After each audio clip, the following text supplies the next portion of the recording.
It's the day Oklahomans will never forget. On the afternoon of May 20th, 2013, the city of Moore, the state of Oklahoma, were changed forever.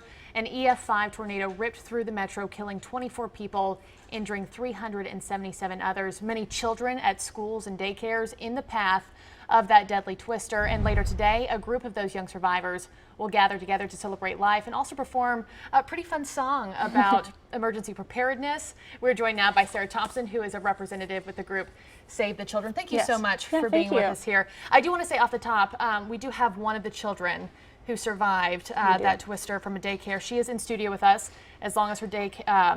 along with her daycare director. We'll talk to them in just a few minutes, but want to talk to you first. Tell us about this group that you're with, Save the Children, and the event that is happening later on today. All right, well, Save the Children, we work to protect children before, during, and after disasters, and we've helped more than 1 million children affected by U.S. disasters in the last decade, and we know that during emergencies, children are always the most vulnerable, but we also know that with the right supports, children can bounce back because they're naturally very resilient, and the children from Agape Land Child Care Center and Moore is a great example of this. And so the children who were affected by this tornado, which tore the roof off their child care center that day, while children were sheltering in place, are building back more resilient, and they're doing that through a song and dance. So they're more than survivors at this point. They're really ambassadors for keeping kids everywhere safe during disaster.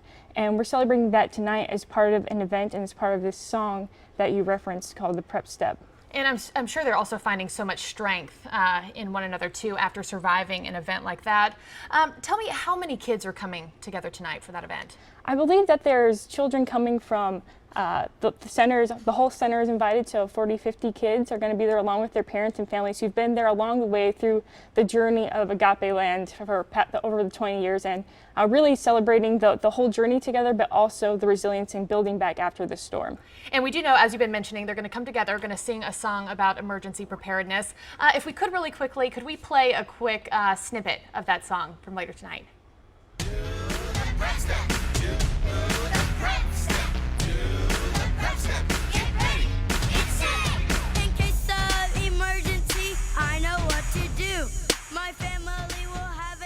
Okay, so it's a pretty fun song. Yep. And tell me about the lyrics here.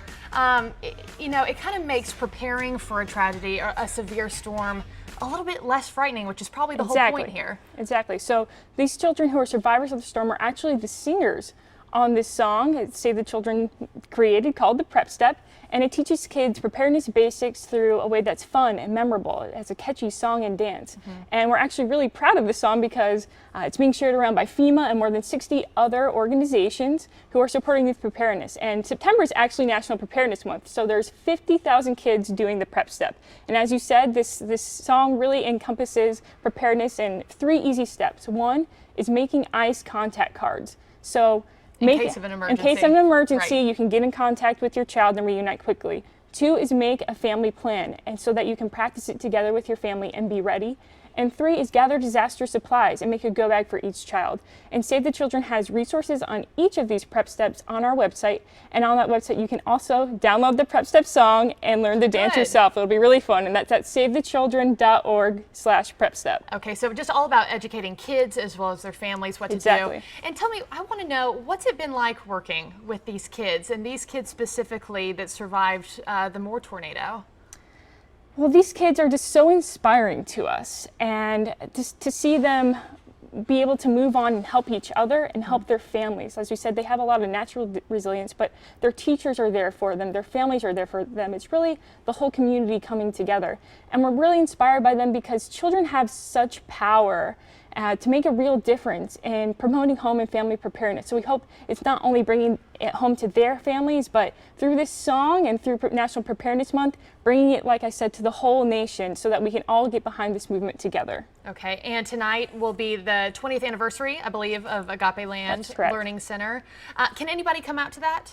Or I believe we're keeping it closed to the families and children who have been a part of that journey together. But just, you know, as part of that event, we really do encourage the whole community here in Oklahoma City to do their part in enjoying this movement by doing those 3 prep steps. Okay, Sarah Thompson, thank you so much.